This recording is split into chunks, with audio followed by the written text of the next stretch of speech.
This is Mike Corey from ESPN, and you're listening to the Sports Objective Podcast, the unofficial podcast of the Pirates.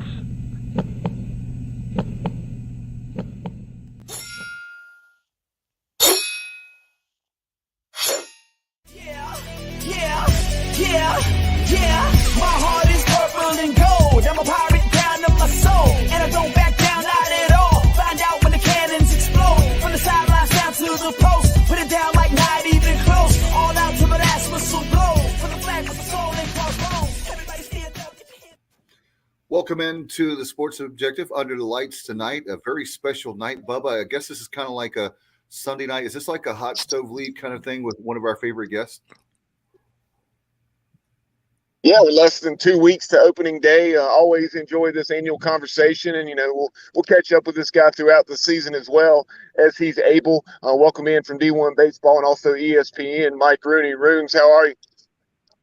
Well, I agree with you guys. I love this is like opening day of spring training. This is like what you guys are always one of my first interviews of the year. First of all, the new intro. At least it's new to me. Big time. Look at you fellas, like up in the game. That's really awesome. The music, the whole deal. But yes, I love this. I love this conversation. It's like you said, Bubba, that we're 2 weeks away. The juices are flowing. We're in preview season. I got 3 of my 4 conference previews done.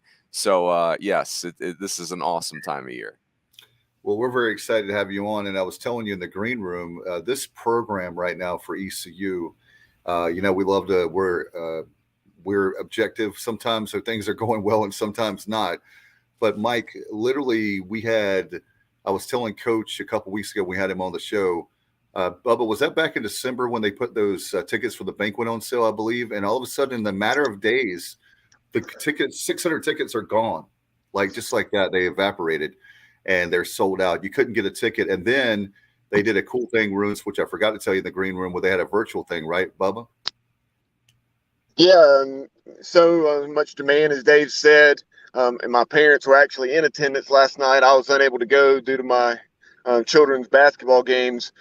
But in a tremendous evening, over 600 people in attendance, as many as you could fit inside the ECU Student Center.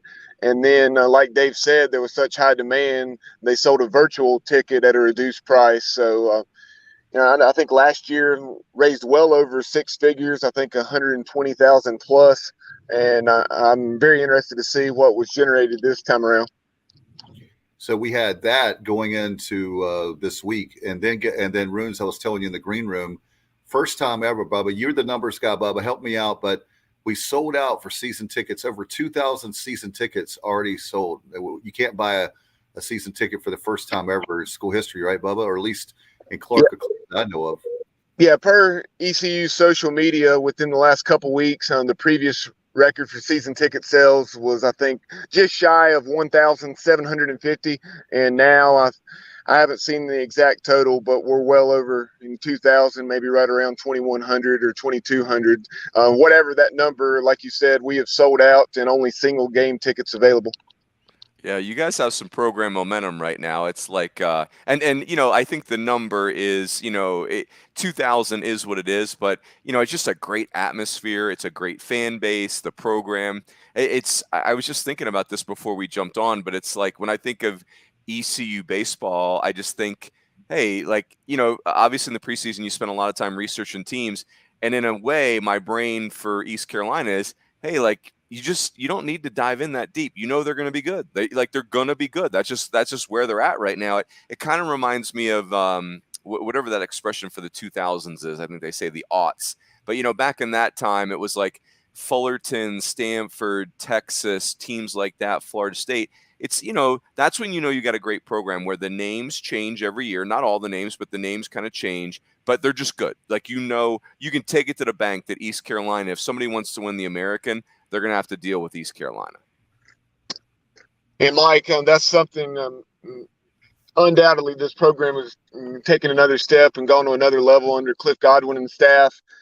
It's always been good, but in recent seasons, we've hosted 3 consecutive regionals, played in back-to-back super regionals for the first time in school history, continue to knock on the door of Omaha.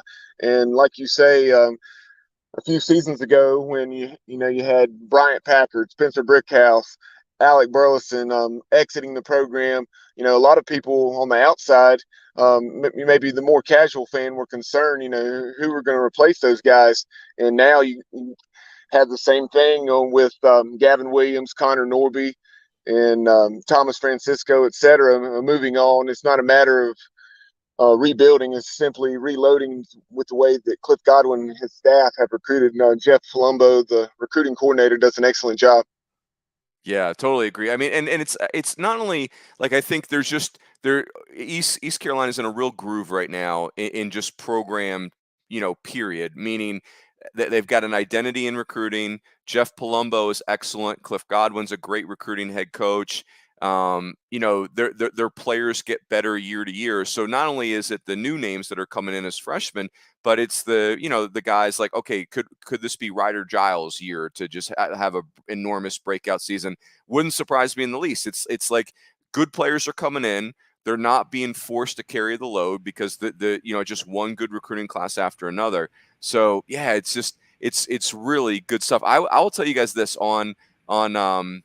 I got to do this Fourth Coast Conversations podcast this year for D1 baseball, where every Sunday night for the last 17 Sundays, we're done now, we were bringing volunteer coaches on as a way to kind of give them some publicity and for me to get to know them. And so one of the questions that I would ask these guys is, look, someday you're going to be a head coach. And there's probably 5 things from the program you're at right now that you love that you'll take to the program you're going to lead. What I want is, give me an aspect of a program you've played against or coached against that you love, and you say, I love how they do X, and I'm bringing that with me. And I'm telling you guys, without exaggeration, I think there was 5 different guys, might have been more, but I'm going to go with 5 different guys that said, hey, we played against East Carolina, and dang, I loved it. And they talked about the swagger, the competitiveness, just the attention to detail. So yeah, it's, there's just, East Carolina baseball just checks a million boxes right now. And one of the things that's important to me as Coach Godwin, the reason that I'm a big fan of his personally and professionally, ROONS, is off the field. We don't have the problems, to worry about, including the most important thing, the elephant in the room, is the student part of it, the student athlete. And I think Bubba, again, helped me with the numbers. I think it's over a 3.5 GPA again. It definitely has been at times. I think it is now 8 consecutive semesters, so 4 years in excess of a 3.45 GPA as a team, which is just unheard of. And prior to Coach Godwin, Cliff Godwin's arrival, the program had never had above a 3.0. Yeah, and I bet you guys, if you interviewed the support staff inside that athletic administration building, certainly everybody loves a winner and people want to win and fans want to win.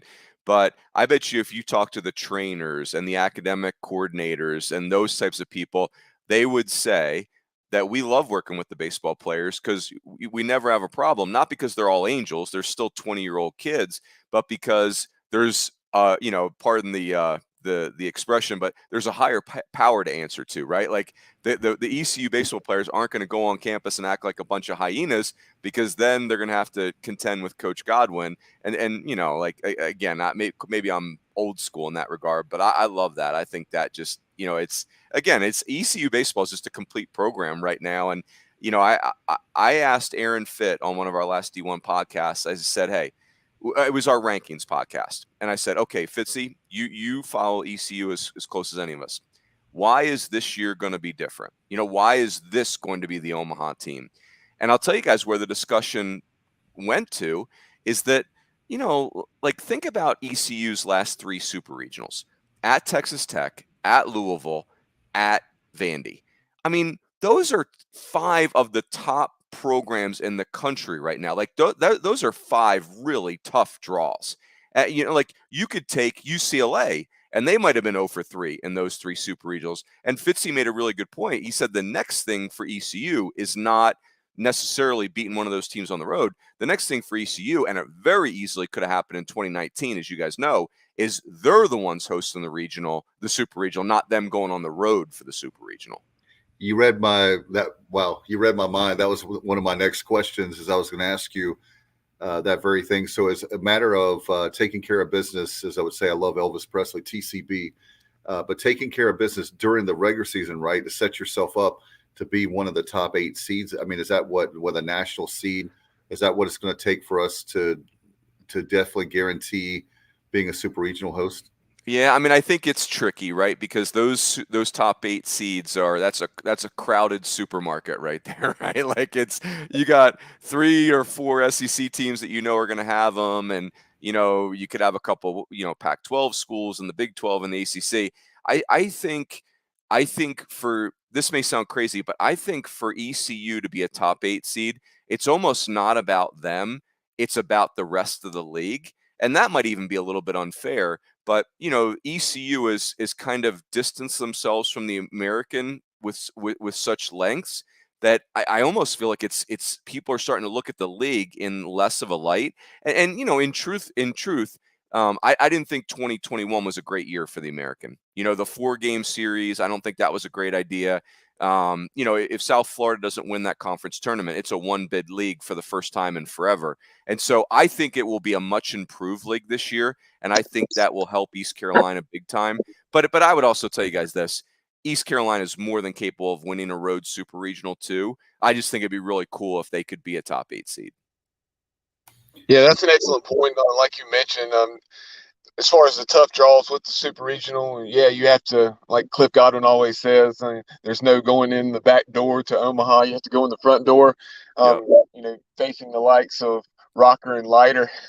And then the previous year you had Reed Detmers with Louisville. So some absolutely tough draws, to say the least. But as far as the Americans concerned, I definitely agree with you because you had the absence of UConn. So there's some really high RPI games that were missed.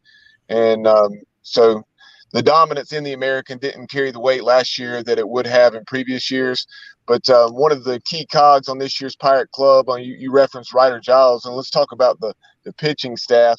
You lose Gavin Williams, but you have a tremendous ace in the likes of Carson Wisenhunt, one of the top lefties in the nation, and a guy that I know you folks at D1 Baseball think has the opportunity to go top 10 in the draft. Yeah, I mean, I think that's Wisenhunt is a kid that an enormous left-hander with an out-pitch changeup and good velocity. He was really good for Team USA over a couple starts last summer. So, I think it's interesting. Like, I think he's exciting, but I don't think he's the reason why East Carolina gets to Omaha this year. Like, I think that's too much to put on one kid. I just think, hey, like Gavin Williams was brilliant last year. I mean, he goes toe to toe with Kumar Rocker like it's nothing. So I just think Carson Wisenhunt's the next guy. I think the area that we really got excited about with East Carolina's pitching was almost the bullpen. You mentioned Ryder Giles. I think CJ Mayhew is a huge person to have back there. I mean, that's a kid that threw 50 innings, punched out 76 last year. So Jay Kuchmaner has been there for a million years, and that kid's had a ton of success. So I just think, when I think about East Carolina's pitching, it's just kind of that old next man up cliche where, hey, it's next coach up, right? Like, I think Austin Knight's going to do a great job with that pitching staff. So yeah, I don't know. Like Carson Wisenhunt is really exciting, but I think where I come down is I'm just really excited about the program in general. Yeah, the depth of the pitching staff, that's something you've heard not only from Cliff Godwin, but also his assistants, Austin Knight, in preseason interviews. And then, the guys that, like Ryder Giles at the recent media day, just talking about how challenging is to hit off these guys in the fall. He said this is undoubtedly the deepest the pitching staff's been since he's been there.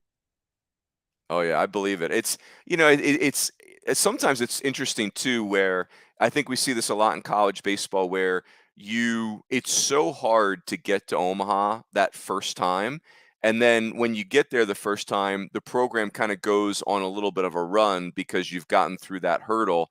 And I think about, not to make it about Arizona State, but when I was at Arizona State, we kept running into Cal State Fullerton in super regionals and regionals, and they just were a tick better than us at the time.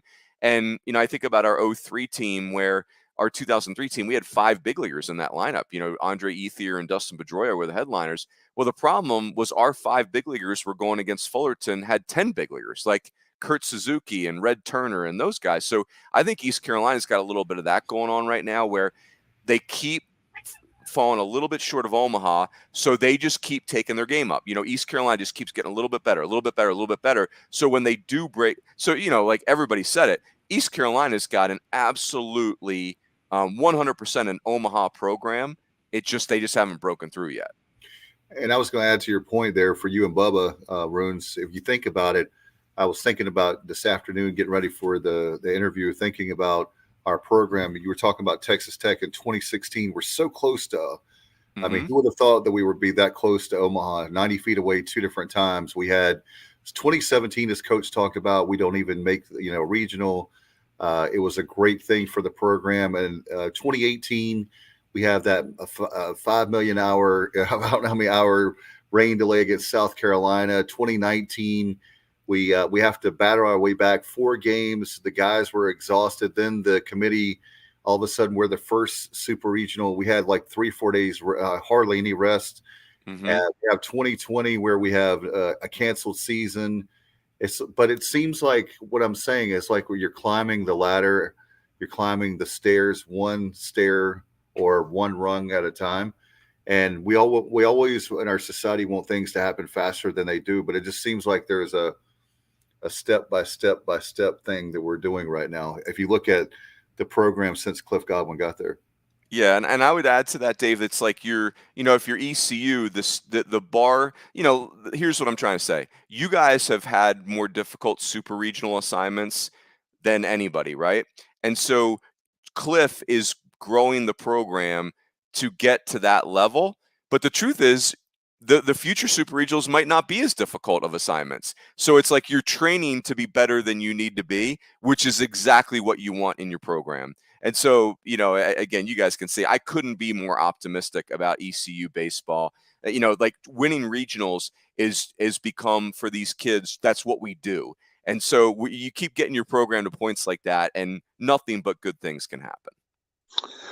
Now, shifting to the American as a whole, before we, branch out and talk about a lot of conferences and teams around the country, you talk about South Florida's late season run last year. The Bulls went to a super regional out at Texas and were very respectable against the Longhorns. So just whether it's UCF or UCF USF, once again, who are some of the programs in the American you think will be much improved in 2022?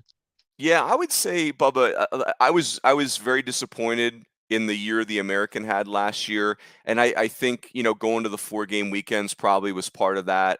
Most of the coaches I've talked to nationally in different leagues that went to a 4-game weekend, and correct me if I'm wrong, I'm almost certain that's what the American did. Yes, it was. Cliff Godwin said, and he said, I really hope and pray. You don't hear Coach Godwin complain about much, but he said, I really hope that doesn't happen again. Yeah, no, I'm with you. So when I think about it, like Central Florida, I think Greg Lovelady's really starting to get in a groove down there and starting to find his footing. Scott Guggens at Cincinnati, they're their most disadvantaged program in the league in many ways, maybe Memphis, I suppose. But, Ohio's a really good baseball state. I think Scott Guggens is one of the best coaches in the country that people probably aren't familiar with. And, that's why you see Cincinnati winning the conference tournament in 2019. So that's a really good program.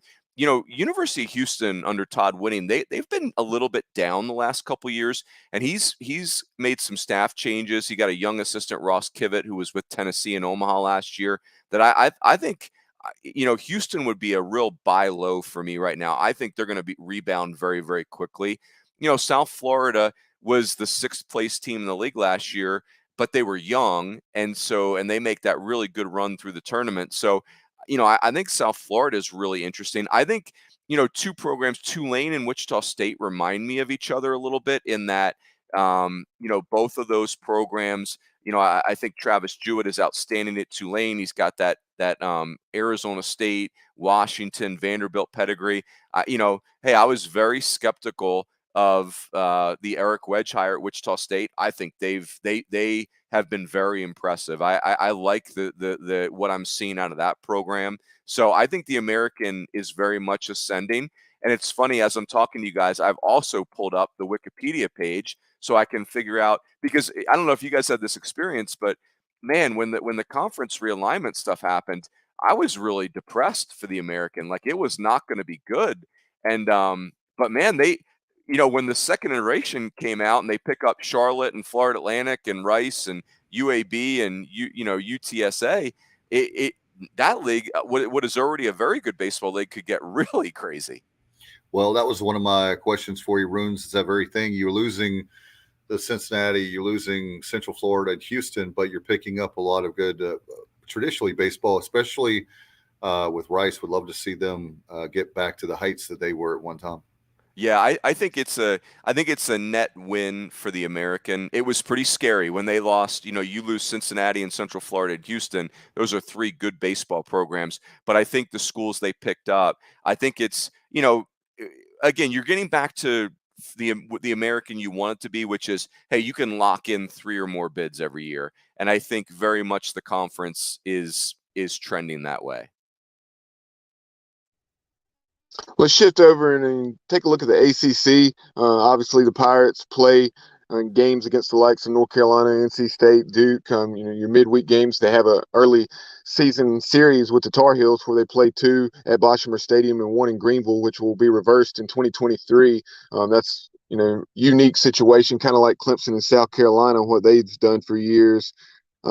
Playing a game at each is home field and then a game in Greenville. So just talk about those clubs and what do you like? Obviously, State made a very strong run a season ago, and it's a shame what happened to Coach Avent's Wolfpack in Omaha. Yeah, I would tell you guys that the ACC is another one of those programs where the coaches were pretty upset about some of the schedule adjustments that were made. They went to 36 conference games, and it was regrettable. Now, of course, NC State, I mean, Mississippi State deserved to win the national title, and they were a special team. But I would have paid serious money to see NC State versus Mississippi State in those finals. And that's no offense to Vanderbilt, but Vanderbilt was just injured and gassed by the time they got there. NC State was not. NC State was really playing good. And I just think there's some carryover there for that program. They're in great momentum. I think what we've learned is Chris Hart is one of the best assistant coaches in the country, from a recruiting standpoint, from a leadership standpoint, and he's just augmented, what Coach Avent has done to build that program. But, I think Florida State is unique. They've got tremendous pitching. You could argue they've got one of the best rotations in the country. And their offense is a little bit of a question mark, which is very much unlike them. Notre Dame was the belle of the ball last year, and Link Jarrett was, as you guys know, he's got some serious North Carolina roots with what he did at Greensboro. But, Link Jarrett's done a great job there. It's interesting. The programs that we're a little bit uncertain about, Louisville, Clemson, Wake Forest. I mean, those are programs that have been super regional teams, in Omaha teams in Louisville's case. I think North Carolina under Scott Forbes, there's a little bit of a resetting going on. They had Austin Love, who was a true ace last year, and they still were just 1 game over 500. And that, I think they won 10 of Austin Love's starts. So they're in a little bit of a reset, but we know they have talent. Virginia, kind of squeaked into the NCAA tournament and gets to Omaha. They're a very interesting team. I think, Georgia Tech, you could argue, is one of the best offenses in the country. And I would say Duke is a very, very interesting team. Chris Pollard and Josh Jordan. They have some of the best freshmen in the country. There's a name, Alex Mooney, who's going to be their everyday shortstop. That's a name that you're going to want to, as a true freshman, he's a Detroit, Michigan kid. Duke is very exciting. They're young, but they're extremely talented. And Roons, that was one of the things. Nina King, I know, has been the AD there at Duke for a year or so, but I hope that they will invest in baseball. Chris Pollard is an incredible. That's my hometown, and what he's done for baseball, Duke baseball has never been to the level that he has really transformed that program. And I know that they have the Durham Bulls Athletic Park, but I really would love to see a kind of like what East Carolina has, on campus stadium for them, because they really deserve that. And Roons, Duke has money. They have plenty of money to build a stadium. They have a lot more money than I have, which I'm grateful for them. But yeah. If I was Duke, what I would do is, honestly, I would probably stay with the DBAP stuff because it's such a beautiful place. But if I was Chris Pollard, now again, he's way smarter than I am. I would probably ask for everything else. Like, hey, how about a state-of-the-art player development deal on campus? So, go play your big games at DBAP, go host a regional at DBAP if you can. But every player amenity you get your hands on, put it on campus. Because I really don't see them as being a big attendance school, but they don't need that to attract great players. It's a world-class education. But if they could up their player amenities, I mean, yeah, then they're competing with Vandy and Stanford and those types of places for those academic kids that want to play, big league baseball. And another sidebar, real quick, ROONS in the city of Durham, the Bull City of Medicine. We really need to get a program back at North Carolina Central. It's really a shame that they lost their program. It was cut, and hopefully not that people care there at the university, but you did yourself a real disservice, in my opinion. Great coach there, great program. And for folks that don't know, if you love the movie Bull Durham, the old Durham Bulls park, they play there, and ROONS, it is, if you haven't, oh my gosh, they spend Awesome. an amazing amount of money on that. And that's where North Carolina Central was playing. So hopefully they get their program back. So. Yeah, I don't understand why people drop baseball programs when, I mean, they're generating enrollment. Like we give a school 40 full-time students for the price of 11. So it's shocking to me that in this era where schools really need enrollment, where baseball would be a sport that you would cut. And again, I guess there's a financial equation to it, but it's I'm with you, Dave. Very disappointing when you see it happen. Also, we wanted to, I know, Bubba, you wanted to talk about some other programs in the state of North Carolina, right? Yeah, since Mike brought up the Charlotte 49ers and the success they had, obviously they were part of the Greenville Regional a season ago. So we knew we were well aware of everything that Coach Woodard has going on there with Charlotte. But major roster overhaul prior to last season. Do you think you see things continuing to trend in that direction for the 49ers? And then also talk about the job that Justin Hare's done down at Campbell. Yeah, they're just two programs that you want to buy stock in. It's, if you guys remember back in the day when Coastal Carolina was dominating the Big South and then they leave for the Sun Belt. Well, Justin Hare and Campbell, Coach Hare was more than happy to just kind of take the throne, if you will. And they have, 3 straight regionals, and they're playing well. They've got a shortstop. I got to look up how to pronounce his name. It's either Zach Nato or Zach Neto. But it's Neto, and he's a two-way player. He's a closer and a shortstop. He's, an All-American in the preseason. And, Campbell's another one of those programs where they're just on cruise control right now. They're dominating that league. You can count on them being in a regional every year. And, that's the formula that the Kent States and the Stony Brooks used in the early 2010s, where these kids just get used to being in the regional format. And next thing you know, they pop one. And then they're in a super regional, and you only got to win 2 games. So, yeah, I mean, Justin Hare's done an incredible job there. Robert Woodard and Charlotte is so interesting because Conference USA had a real renaissance last year. I mean, 4 teams in regionals. And if Old Dominion had a better facility, they were hosting a regional, but they had to host it in Columbia because they just don't have the facility capable of it. What's interesting to me about Robert Woodard is that program is recruiting at a very high level. Toby Bicknell, his recruiting coordinator, is super well respected nationally. And, they're really good on the offensive side. What they're trying to reconstruct is the pitching, which is obviously Coach Woodard's specialty. So, they were a team that I think we might have had them in our next 10. We didn't rank them, but they were in that next group. If not, they were in that conversation. So it wouldn't surprise me at all for Charlotte to be very good again. That was very strange, ROONS. I don't know if it was a scheduling thing logistically, but with the Norfolk Tides, which I love, with the Orioles form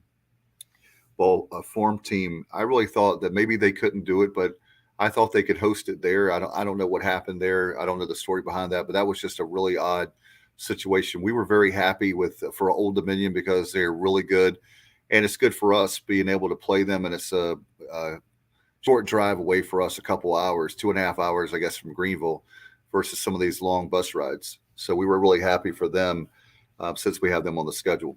Yeah, and they're good, boys. I mean, they're going to be good again this year. Now, Old Dominion did lose a lot of pitching, but they, what they do have is they have 8 of 9 position players back, and they are very offensive. It's a tricky place to play because I've never been there, but people tell me it's kind of a band. It's a small ballpark, and balls run out of there, and so yeah. Conference USA is really interesting because they're also going to have pretty severe realignment issues. but the baseball in that league is very good right now as we sit here today. Shifting, obviously, sticking with the Southeast and the Southeastern Conference, you're always going to have probably 8 to 10 teams, if not more, in the NCAA tournament from the SEC. During the pre-show, we talked about South Carolina, or maybe it's actually once we went live, but you saw some progress there in Columbia, but what do you think of some of the upper echelon teams in the SEC? Obviously, you start generally with Arkansas. Yeah, I would say the SEC is really interesting because and I think this kind of mirrors what's going on nationally. But you think about the SEC, and a lot of the big arms are gone. And so, but I'll tell you what they have is they can hit. I mean, you think about Arkansas's offense. LSU's lineup has 3 first-team All-Americans, right? So it's just, I mean, I think about Ole Miss was one of the top scoring teams in the country. Mississippi State's the defending national champs. So, I mean, there's so much offense in that league. When you start thinking about the East, where it gets interesting is, Vandy we think is going to be very, very good. Florida, I think we're kind of asleep on Florida at number 9. And I know, number 9 is really a very high ranking, but at the same time, I mean, Florida was arguably the team of the decade in the 2010s. So, that they were disappointing last year. That's just all there is to it. They were a host, but compared to being the unanimous number 1 team, that's disappointing. Georgia's a team that we're really high on. They were young last year. You could argue they're the 65th team. They just missed a regional.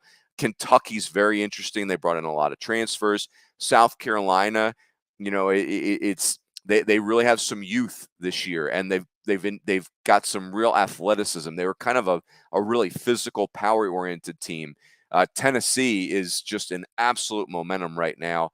Missouri is the one program that you feel like is a little downtrodden right now, but you guys know, I mean, the SEC is just that league's on fire right now, and that's the best players in the country for the most part are going to the SEC. And Roos, did I hear right? Obviously, when you think about the Palmeros and Will Clark's back in the 80s, but Mississippi State, not only was that their first national championship for baseball, isn't that their first national championship for any sport? Did I hear that right? For any team sport? Yep, that's right. Yeah, that's there's a big joke that because Tanner Leggett, Tanner Allen, Logan Tanner, their catcher, that there was a lot of male babies named Tanner in 2021 in the state of Mississippi. But yeah, I mean, I was in Omaha, boys, and you wouldn't believe it. I mean, you felt like half of the state of Mississippi was in Omaha last year. That fan base was just on fire. It was awesome. Yeah, that's definitely on my bucket list to get down to the new Duty Noble. And, forgive me for misspeaking there. I knew as soon as I said that, Arkansas, I knew I'd misspoken, but, you might want to.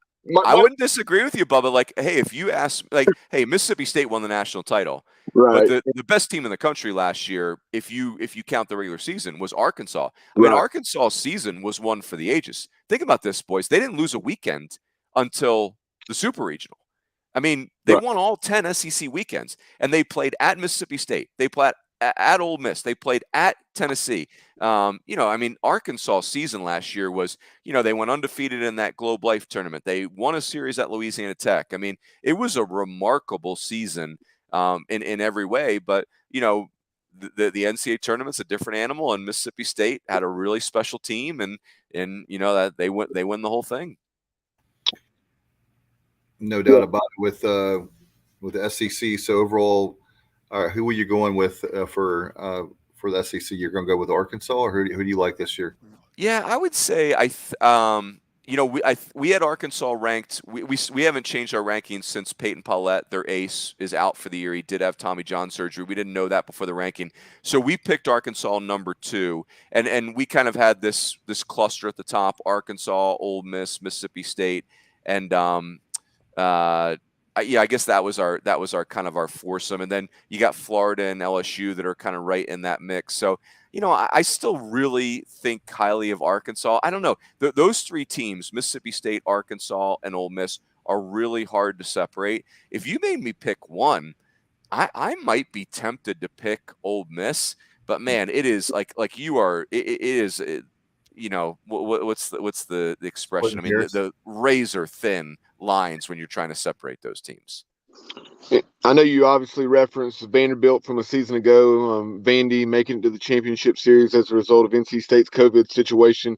Talk about Tim Corbin's club this year with the loss of Kumar Rocker and Jack Leiter. Yeah, I mean, the thing that's interesting, I think, I ducked Dave's question, but if you made me make an answer, I might pick Vandy, actually. I think about Vandy guys last year. This is a very young team, except for Kumar Rocker and Jack Leiter. And Jack Leiter was only a sophomore. He was just draft eligible. And so, Vandy just has everybody back besides those two guys, plus another top 5 recruiting class, which they have every year, right? Like you just take that to the bank. And so the pitching roles for Vandy have to take shape, but we know they've got a ton of arms that very talented arms.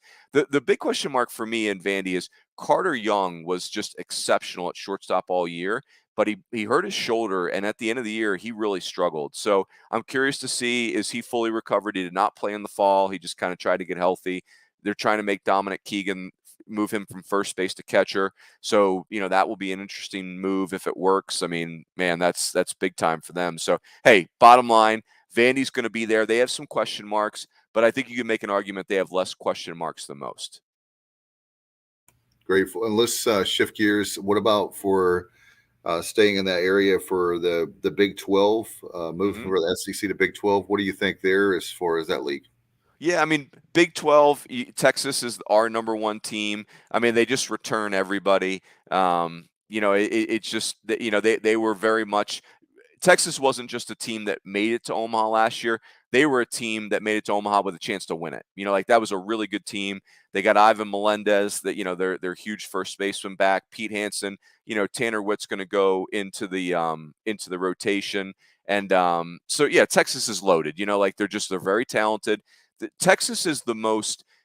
Preseason is a lot about who do you have back, and Texas checks the most boxes nationally. They've got everybody back at every position. They've got to replace a little bit of pitching, but Texas is a very complete team. I'll tell you guys, the other team that I really like in the Big 12, Oklahoma State, has got a really deep roster.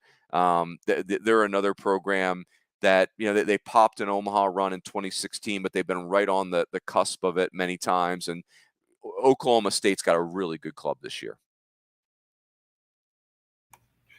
What about for when it comes to the Big 10? Who do you like there?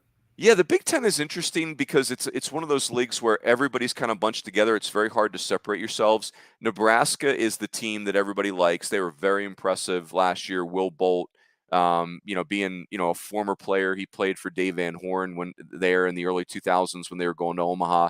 So, Nebraska is the kind of the clicky pick in the preseason. I really like Michigan. Michigan has a junior class that they've kind of been grooming that I think is very good. And some off the radar programs. I think Rutgers is a great buy low right now. Steve Owens, who was the former coach at Bryant, they really did well in the transfer portal. Some Northeast kids that tried to go south and have come home looking for more playing time. Iowa is another program that I think is really interesting. They've got an older team. They've either been in the NCAA tournament or right on the fringes of it almost every year. I really like their team this year. So, but the Big Ten's tricky. It's hard to separate yourself in that league. There's just a lot of very good teams. Moving to the Pac-12, I know Stanford, you've really seen a resurgence with the Cardinal in recent years, and you also have Arizona and Oregon State, who are always right up there. So who are some of the programs that you really like? I know those three are your most highly ranked in the D1 baseball rankings. Yeah, I would say Pac-12 is very interesting right now. Last year was an incredible year for the league. They got 2 teams in Omaha for the first time since 2013, which is, it's been a long time. I didn't realize it had been that long. They had 3 teams that hosted a regional. They had 6 teams in regional. So it was really a banner year. I think it steps back a tiny bit this year. They did lose a lot of talent to the draft and to graduation. A cool thing the Pac-12 is doing this year is they're finally having a conference tournament. They're going to do it in Scottsdale, Arizona. So it'll be toasty, but it'll be fun. I think that's a big move for the conference. But, the thing is, guys, Stanford went to Omaha last year with a very young team. They had a frontline pitcher in Brendan Beck who kind of carried a lot of weight, and they got to account for that. But that was a very young team last year. So, we think very highly of them. The Arizona schools are interesting because they've changed coaches, and they've got two guys that are big league pedigree, Chip Hale at Arizona and Willie Bloomquist at ASU, but they've never coached a college baseball game before. So those teams will be very interested. I think the other team is Oregon State. They have everybody back. They almost won a regional last year. They've got probably the best rotation on the West Coast. They're very interesting. If you guys want a sleeper in the Pac-12, I'll give you Cal. I think Cal's very good this year. Sticking out west, I know, kind of moving away from, we hate using the term, but some of those so-called Power 5 leagues, UC Irvine, Anteaters, very proud, rich baseball tradition. You have them ranked 20th. Yep, the Big West, fellas, great baseball league this year. Again, it's very easy to forget the Big West. This little itty-bitty conference on the West Coast, commuter schools, the whole deal. The Big West sent a team to Omaha 4 straight years, 2014 to 2017. And there's been a little bit of a step back. Fullerton has kind of lost their footing, which is just shocking. They had gone to regionals 27 years in a row. But, as you guys know, Jason Dietrich has gone out there, and there's just a good vibe around the program right now. They've made some facility upgrades. Long Beach State under Eric Valenzuela is on fire. That's a program that I think could contend for Omaha this year. Irvine, same way. Very, very good. Cal Poly, you could argue, has the best position player in the country, and Brooks Lee, who's their coach Larry Lee's son. Cal Poly's very dangerous. Northridge is on the upswing, Fullerton. So I think the Big West is a very good league this year. I would say it this way. You don't want a Big West team in your regional in June this year. I'm glad they won't be coming, hopefully, to Greenville. Yeah, they usually don't ship them this far east. Are there other sleeper teams around the nation? We don't want to keep you, but obviously teams that maybe under the radar that you would know that we wouldn't know? Yeah, I think Dallas Baptist is a program that is, they're just so close to Omaha. They're in their second super regional last year and just missed. And so I think that's another team that you just look at and you're thinking, man, that they are like right on the fringes right there. We talked about the Big West. I'm really, really high on the Big West. Liberty is another school, guys, that they've got a cool identity right now where they build their pitching staff from the back forward. So Liberty's a team where you're going to see some big time power arms at the back of the bullpen. And if you don't have a lead on Liberty in the 5th inning, you're starting to get a little bit nervous. In the Big West, I failed to mention UCSB, Santa Barbara. They're very, very good. And I guess where I would go, guys, is I would take us. Hey, Baylor is another team that missed the tournament last year that I think has got Omaha upside this year. And then I'll give you 2 more in Conference USA, Louisiana Tech and Southern Miss, just 2 more programs that are just always, on the fringe of hosting. Louisiana Tech did host last year, but Conference USA, the top, I wouldn't say top to bottom. It's one of the elite conferences, but the top of Conference USA is really in a good groove right now. You mentioned coaching changes, specifically Arizona State. That's a program you're so familiar with, having coached there for years. So just talk about that move because, Arizona State, going to the football side of things, that Herm Edwards hire was very intriguing, and now a very intriguing hire with Coach Bloomquist. Yeah, I think that's the struggle for the West Coast right now, guys, is that even though the baseball here is awesome, the traditions are incredible, and really the facilities are phenomenal, but the problem is these athletic departments don't have the money that Jay Johnson goes to the SEC and probably triples his salary. And so Arizona and Arizona State, who have combined for 5 national championships, they have to do out-of-the-box hires. Now, Chip Hale is a former big league manager, for God's sakes. Willie Bloomquist is as impressive a person as you'll ever meet, a 14-year big leaguer.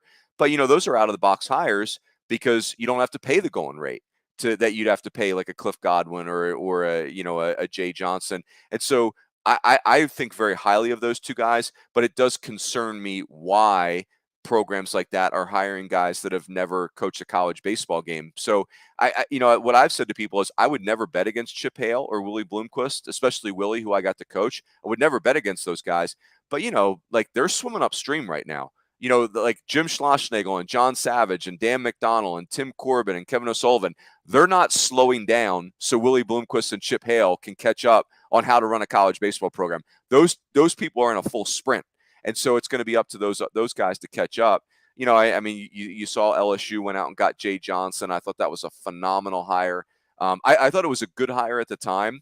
The more we've examined it, the more I'm in love with the hire, because you could see that Jay and the LSU fan base are really clicking right now. So yeah, it's so interesting. I mean, just college baseball, as you guys know, it just continues to grow, and more people excited about it. It's a good time to be a college baseball fan, that's for sure.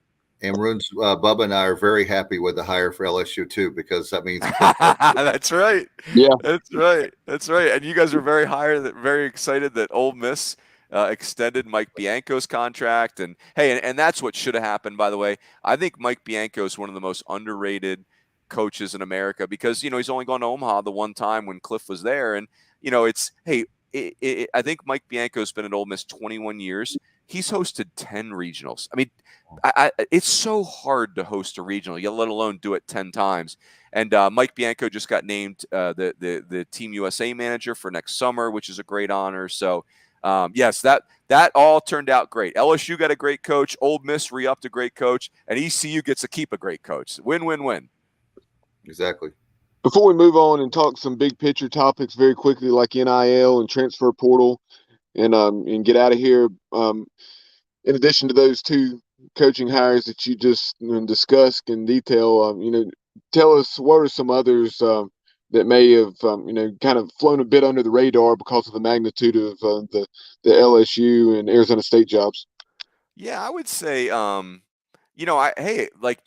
something that's germane to your guys' own backyard. It's like, I think the hire of Jason Dietrich by Cal State Fullerton was really, really smart. And the thing is, it's not only is that a smart hire, but I think Jason Dietrich made some really good hires on his own. So that one stands out to me, because obviously they're trying to Fullerton's lost their footing a little bit, and they're trying to get back on track. I would say Hawaii hiring Rich Hill away from University of San Diego. I thought that was a really cool hire. I think Hawaii's a very difficult job for a lot of reasons, but I think Rich Hill is probably the perfect person for that one. Hey, speaking of the Chip Hale, Willie Bloomquist hire, how about Rice hiring Jose Cruz Jr., another guy that's never coached college baseball before? So, that's interesting. You guys saw A&M hiring Jim Schlossnagle. That league is very competitive, but Jim Schlossnagle is as good as it gets. And that allowed TCU to promote Kirk Saarloos, who's been, a very hot commodity in the coaching ranks. So, yeah, I mean, it's just it's interesting. We keep getting a lot of coaching changes every single summer, every year. And, that's kind of, you're always bummed out for the coaches that are moving on, but it's exciting for some of the programs in that regard. Hey, let me give you one more. How about Lance Berkman going to Houston Baptist, the big league, that kind of big league model? People are really, dipping their toe in that water. So yeah, so it should be interesting. Here's the thing, guys, like every college baseball game that's played, somebody wins and somebody loses. And that's kind of the problem, is there's only so much room at the top of these standings. And a quick sidebar, I know you said that it looks like, as far as the SEC, there should not be, but anything can happen for Pirate Nation. There should not be any worries of Cliff Godwin this season going to the SEC. We'll have to wait and see how the season goes, but I'm sure there's people out there going, well, what happens, or will there be any coaching changes potentially for this year? But we were talking about that in the green room. I want to let Pirate Nation know it looks like that we dodged a major bullet, and hopefully for a good while. Yeah. Although I would say, like, you guys can't be giving Cliff Godwin enough support and enough love right now, because the waters look clear right now. And, right. But you know how it works, Dave. They're clear until they're not clear, right? Like it just takes, one off the field incident, or anything could happen in this profession. So yes, if you're an ECU fan, you want Cliff Godwin to absolutely, you want him to feel as much love as possible. And I'm sure he does, by the way. Speaking of unclear waters, let's talk NIL. Very cloudy waters with that whole situation. Obviously, with East Carolina, you have probably multiple guys that would be in consideration, but Carson Wisenhunt comes to mind with him being a potential first-round draft pick. I know he has multiple opportunities on the table. Yeah, I mean, I think it's unregulated right now, and that's got people nervous, and I think that's it's pretty interesting. But I think in a sport in baseball where we only have 11.7 scholarships, NIL is a real opportunity for us. I think and I think of it this way, right? I think the transfer portal has helped college baseball in this regard. These kids want to go to the SEC programs out of high school because of all the hype and attention and resources. But you know what else they want to do? They want to play and they want to get on the field. And I have the SEC schools, and I'm picking on that leg, but have they pilfered some smaller schools for some players? There's no question they have. But I'll tell you, the players coming back out of the SEC that are going looking for playing opportunities have really been difference-making players at certain programs. I mean, I look at Notre Dame last year, Tanner Colehep, who transferred out of Tennessee, and Notre Dame doesn't win the ACC without Tanner Colehep last year. I think about Austin Knight hitting 29 doubles at Charlotte last year. He's another guy that just got beat out by better players at Tennessee. So I think the NIL thing is a little it's scary, no question. But I think net players want to go play, and now that they have a more clear path to go get playing time, maybe at a mid-major, I think it's a net positive, and we're going to have to do the best we can with that new system. Running out of time. Two quick questions, difficult questions. I had to save those to last for you. Sure. As far as you brought up the scholarship situation, how do we increase that? What do we have to do to increase that? And the other thing with how do we get to finally where we have an opportunity like in East Carolina who wants to hire another assistant coach? We have the funding for it, but we had programs like Texas that act like they have no money when they have more money than God. Sorry, forgive me, Lord, but how do we get to that point where we fight for them to finally see the ADs and college presidents, whoever, to vote on it, to see that it's a good thing? Yeah, I would say I'll answer the second question first. The NCAA, this new NCAA constitution, I think that's our road to more favorable legislation in baseball, because the SEC is very powerful and very passionate about baseball. And so as conferences like the SEC get more autonomy and the NCAA just continues to take more of a back seat, I think that's where legislation like a third paid coach, that stuff can, that's not coming into play until this constitution stuff settles itself. But I think there's a bright future for baseball because, a conference like the SEC cares about it. I think more scholarships fits in that category. But I'll tell you, we got a chance for more scholarships right now, and it's called NIL. If I'm a college baseball coach right now, and you have to be careful how you do this so it fits within the rules.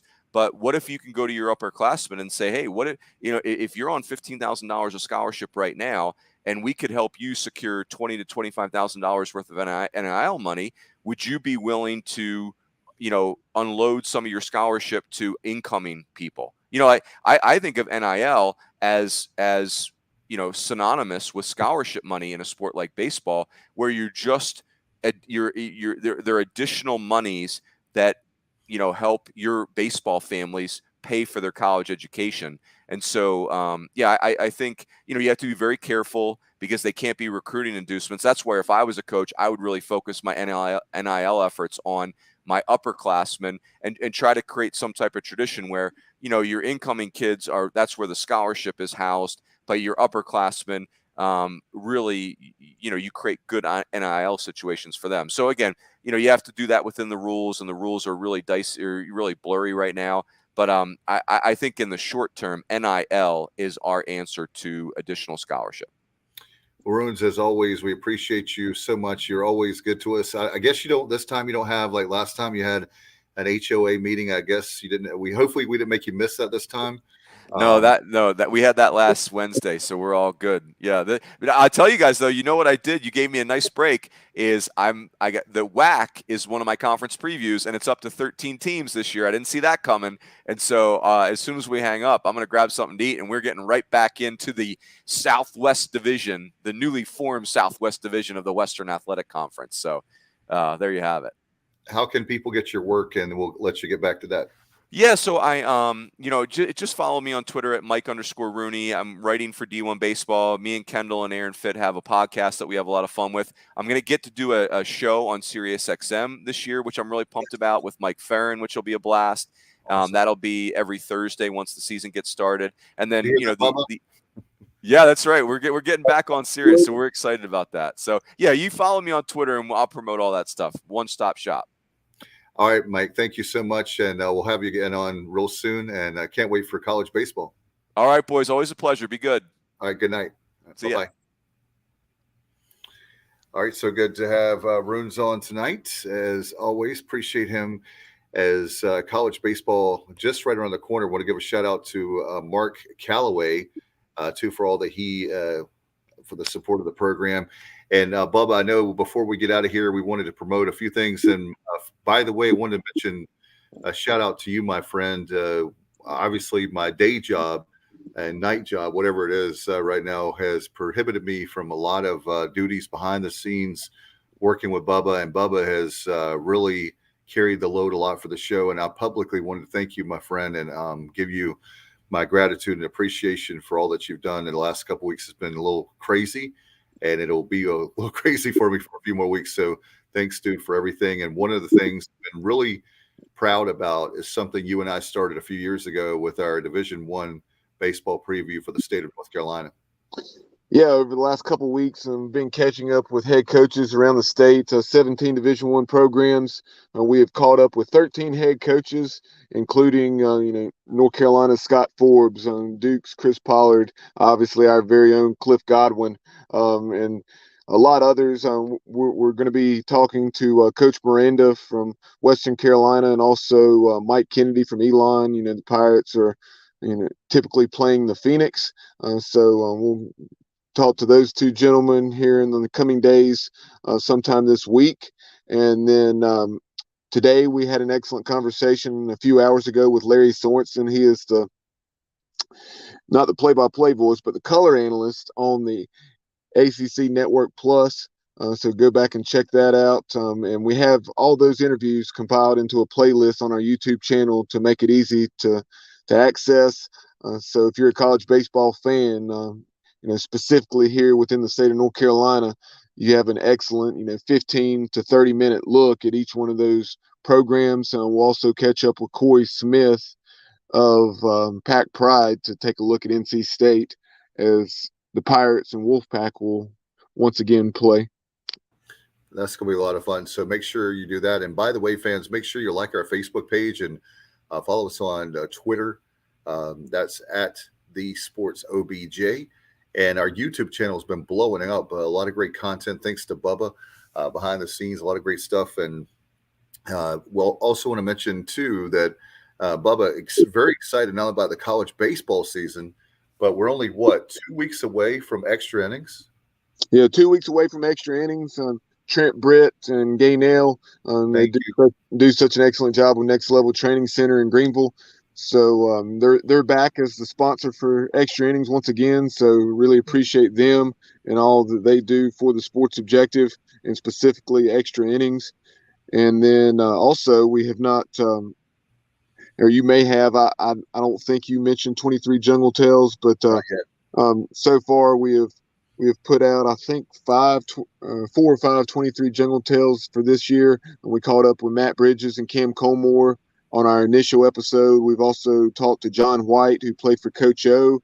We played back, if you will, our Calvin Brown interview from a season ago. Unfortunately, as you see there on the screen for our viewers, we lost the former Pirate slugger during July of 2021, just shy of his 53rd birthday. So just wanted to replay that interview for those who may have missed it, and to pay our respects to the great Calvin Brown. And then most recently, we talked to a former Pirate shortstop and current UNCG assistant coach on Billy Godwin's staff, Hunter Allen. In addition to playing for the Pirates in 2014 and 2015 for both Billy Godwin and Cliff Godwin, he served a few years on Cliff Godwin's staff and also on his dad's staff down at Brunswick Community College before moving on to UNCG, where he is now in his third season with the Spartans. Very exciting, and I hadn't had a chance to listen to that one, so Hunter Allen, so I'll get a chance to do that myself. Great job, as always, Bubba. A lot of great programming coming up, folks, as you can see, with not only these specials that we're doing, but also with our regular shows as well, right, Bubba? We'll have that coming up this week. Yeah, no doubt. Here in the near future, probably sometime this week, whenever his schedule permits, we'll catch up with Matt McCarthy, former East Carolina head coach, and get Coach Mac's thoughts on everything that's going on in college basketball, not only with East Carolina, but just around the nation.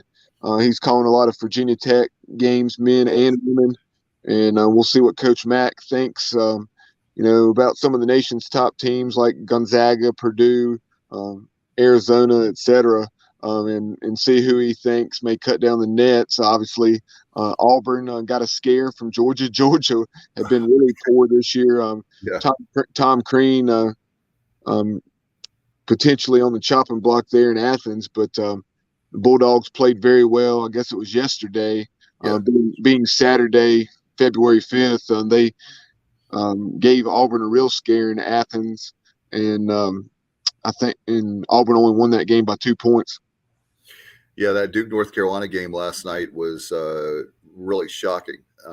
But Coach K's last time in Chapel Hill, so very emotional there for Coach K, as he's got literally, Bubba, 1 month left, or maybe 2 months, depending on if he goes all the way, left of a 42-year run in Durham at Duke. So that's one of the big stories going on this year, kind of like a swan song, last trip around the ACC, the tournament, the national tournament. That'll be interesting to see how that plays out, but we'll see what happens there for sure. By the way, fans, don't forget, as always, we told you there's no more season tickets if you didn't know, for baseball, and you can go ahead and get your football tickets right now. We'll get out of here, Bubba, but they can just go to simply ECUPirates.com for that, right? Yeah, go to ECUPirates.com, and I think overall, just looking at it from afar, not really crunching the numbers behind the scenes, but I think very reasonable ticket prices, given that you have that additional home game this year, 7 home games for the Pirates as opposed to 6 in most years. So with that being the case, instead of the $99 fan zone tickets, you have $125 fan zone tickets. I mean, that's still a tremendous value. You can do the math on 7 home games for $125, well under $20 per game. No doubt about it. So you can get your tickets at ECUPirates.com, or you can call Monday through Friday during business hours, 1-800-DIAL-ECU. Thanks to our good friend Mike Rooney, ROONS, D1 Baseball, and of course with ESPN. He always gives us a lot of time, and we appreciate it very much. Bubba, thanks, dude, for all you do. And thanks to all our fans, for our viewers and listeners. Until next time, you've been watching and listening to The Sports Objective. Good night, everybody, and go Pirates.